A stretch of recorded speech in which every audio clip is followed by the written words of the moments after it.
વર્ષોમાં સ્થાનિક સ્વરાજ્યની ચૂંટણી હતી 26 તારીખના રોજ. એના અગાઉ દિવસને 15 તારીખે જે ફોર્મ પ્રક્રિયા પરત ખેંચવાની પદ્ધતિ ચાલતી હતી, એમાં જે કોંગ્રેસ પક્ષના ઉમેદવાર હતા એમને જે પણ રીતે એ લોકોએ ફોર્મ પાછી ખેંચવા માટે જે લોકોએ એમની તરફેણમાં લીધા હતા, એ સમયે તાલુકા પંચાયત અને મામલતદાર ઓફિસમાં ડભોઈ જે રીતે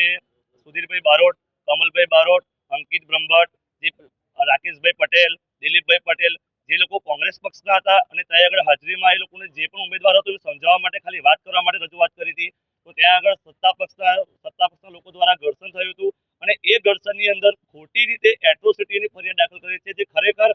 જેને એટ્રોસિટી કરી છે એ વ્યક્તિ ત્યાં હાજરમાં હતો જ નહીં અને એટ્રોસિટી દાખલ થઈ છે. અને એ સમયે જે સમયે ઘર્ષણ થયું એ સમયે 112 ઉપર અમારા તરફથી પણ ફોન કરવામાં આવેલો હતો. 112 તરફથી કોઈ અમને ફીડબેક આવ્યો નથી કોલ આવ્યો અને આ લોકોની ફરિયાદ સાંજે 7 વાગે રજીસ્ટર પણ થઈ જાય છે કે સત્તા પક્ષ હોવાથી સત્તાનો ખોટો ઉપયોગ કરીને આ લોકોને એટ્રોસિટીની ફરિયાદ દાખલ કરેલી છે. અને એટ્રોસિટીની ફરિયાદ માટે પણ પાછળનો પ્રોસેસ હોય છે, ડાયરેક્ટલી કોઈ પણ ફરિયાદ દાખલ થઈ ના જાય. અને ચાલો જે થયું છે તે રિઝલ્ટ, તમારી સાથે ચૂંટણી પતી ગઈ, રિઝલ્ટ આવી ગયું છે, તો અમને એવી અપીલ છે કલેક્ટર સાહેબને,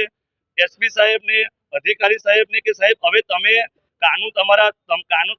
જે ન્યાયાધીશ તમે જ છો, ભગવાન પછી જો સત્તા આપવામાં આવી, તમને સત્તા આપવામાં આવેલી છે, તો તમે આ છોકરાઓનું ભવિષ્ય ના બગડે, બધાનો પરિવાર છે અને આજે પટેલ સમાજ, બારોટ સમાજ બધો ભેગો છે. અને જો આના ઉપર કોઈ પોઝિટિવ પ્રતિક્રિયા નહીં મળે તો ચૂંટણી આગળ ઘણી બધી આગળ 27 ચૂંટણી આગળ આવે છે, બધો સમાજ ભેગો થઈને એનો વિરોધ કરશે. એટલે અમને એક અપીલ કરીએ છીએ કે જે કલેક્ટર સાહેબ છે,